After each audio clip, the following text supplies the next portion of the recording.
जय हिंद दोस्तों, मैं अरविंद कुमार आपका अपने परिवार में स्वागत करता हूं। जैसा कि आप देख रहे हो, पॉलिटी की भारतीय संविधान की क्लास में आज हम अनुच्छेदों को पढ़ेंगे, क्योंकि आपने पिछली क्लास में देखा होगा कि जो भारतीय जो संविधान है इसमें 22 भाग, 395 अनुच्छेद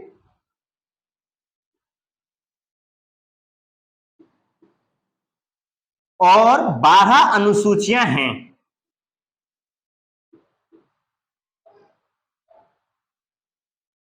बारह अनुसूची हैं। तो अनुसूचियों के बारे में तो हम पिछली क्लास में पढ़ चुके हैं। अब जो पढ़ना है वो भाग और जो 395 जो अनुच्छेद हैं उनके बारे में पढ़ना है। चलो पढ़ते हैं अनुच्छेदों के बारे में। तो देखिए, जैसे कि आप मान लीजिए कोई भी किताब है, कोई भी किताब ले लीजिए। जैसे कि समझ लो आपने कोई भी, मान लीजिए एक मैथ की बहुत ही फेमस किताब है R.S. अग्रवाल। R.S. अग्रवाल ये पुस्तक है। अब आपने, अगर आप कोई भी कॉम्पिटिटिव एग्जाम की तैयारी कर रहे हैं तो R.S. अग्रवाल से आप जरूर परिचित होंगे। R.S. अग्रवाल को आप जानते होंगे। इसमें क्या है, कुछ ना कुछ चैप्टर्स दे रखे होंगे। चैप्टर्स दे रखे हैं या नहीं दे रखे? चैप्टर्स दे रखे होंगे और आगे उन चैप्टरों के नाम दे रखे होंगे और उन चैप्टरों के नाम देने के बाद उसका पेज नंबर दे रखा होगा। कोई भी बुक उठा लीजिएगा, इसमें यह इंडेक्स के रूप में यह जरूर होता है कि चैप्टर कौन सा है, चैप्टर का नाम कौन सा है और पेज नंबर कौन सा है, यह आपको हर बुक में मिलेगा। उसी प्रकार आप मान लीजिए कि भारतीय संविधान एक पुस्तक है। जो भारतीय संविधान है आपका, जो ये भारतीय संविधान है,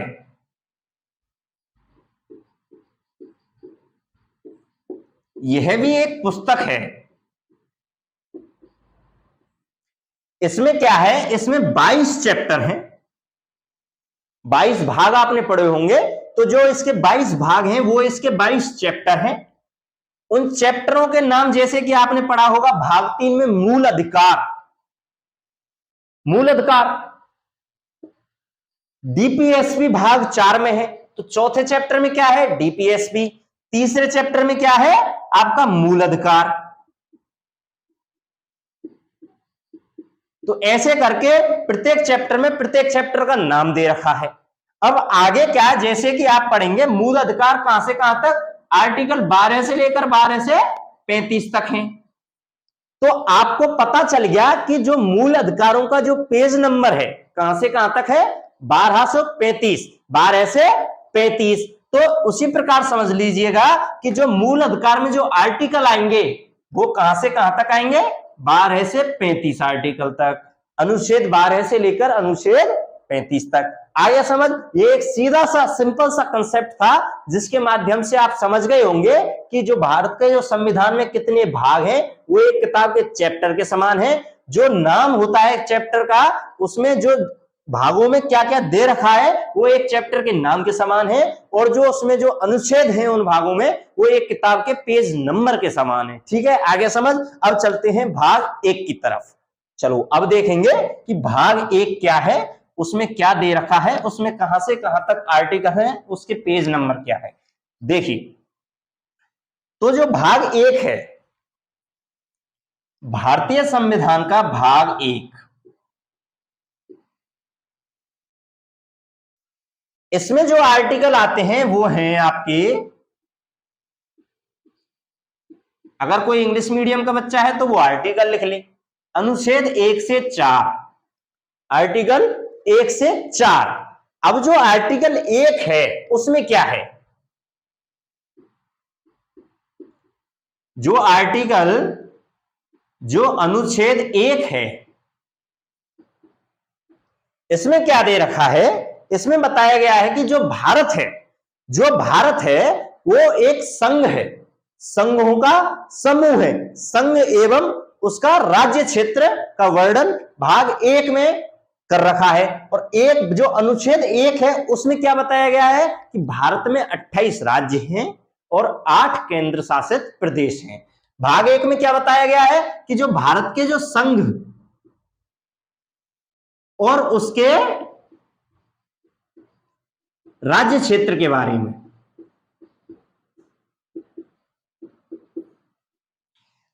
आर्टिकल 1 जो भाग 1 का जो आर्टिकल अनुच्छेद 1 है उसमें क्या बताया गया है कि जो भारत में 28 राज्य हैं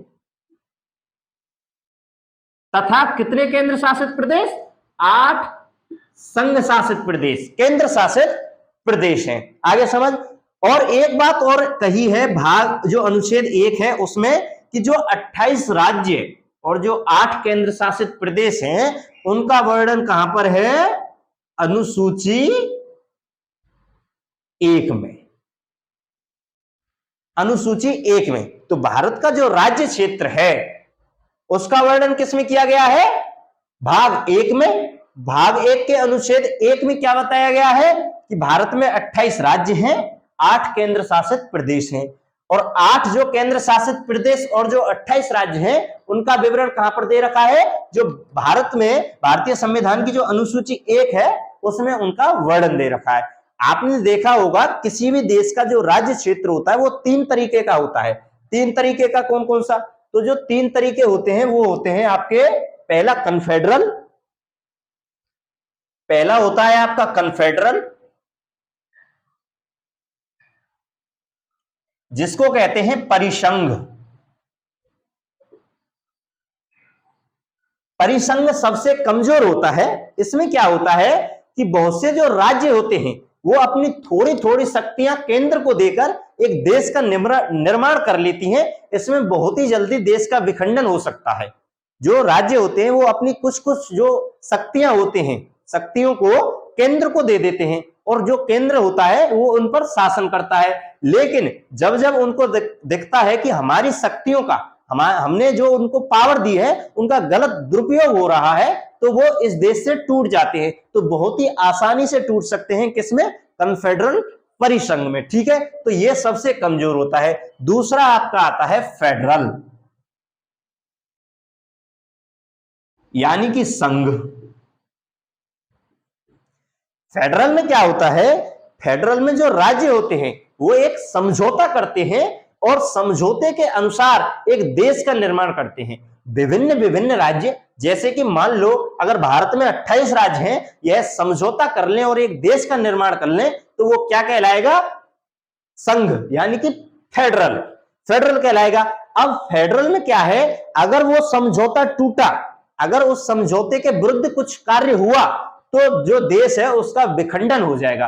तो जो कन्फेडरल है उससे थोड़ा सा मजबूत तो नहीं है, लेकिन फेडरल के कंपेयर किया जाए तो उससे थोड़ा सा मजबूत क्या है, फेडरल। इसमें थोड़ा लेट टूटता है, अगर समझौता खराब हुआ तो ही देश का विखंडन होगा। इसमें थोड़ी सी भी चूक अगर पावर में हुई तो कन्फेडरल में तुरंत ही विखंडन हो जाता है। आपका जो तीसरा आता है वो होता है यूनियन, जो कि आपका भारत है। भारत एक यूनियन है। भारत क्या है, एक यूनियन। अब यूनियन का मतलब भी संघ होता है।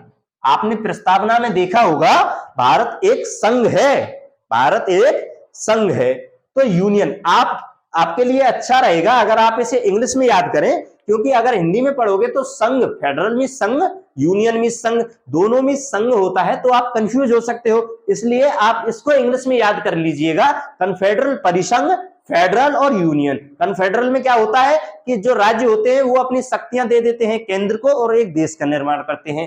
फेडरल में क्या होता है, जो बहुत से राज्य होते हैं वो आपस में समझौता करते हैं और एक देश का निर्माण कर लेते हैं। यूनियन में क्या होता है कि इसमें कोई भी राज्य अलग नहीं हो सकता, अगर एक बार जुड़ गया तो वो अलग नहीं हो सकता। जैसे कि भारत, अगर भारत में 28 राज्य, 8 केंद्र शासित प्रदेश हैं, भारत एक यूनियन कंट्री है, तो इसमें क्या होता है कि भारत के 28 राज्य और केंद्र शासित प्रदेश में से कोई भी राज्य अलग नहीं हो सकता। तो आपको अनुच्छेद 1 समझ में आ गया होगा काफी अच्छी तरीके से।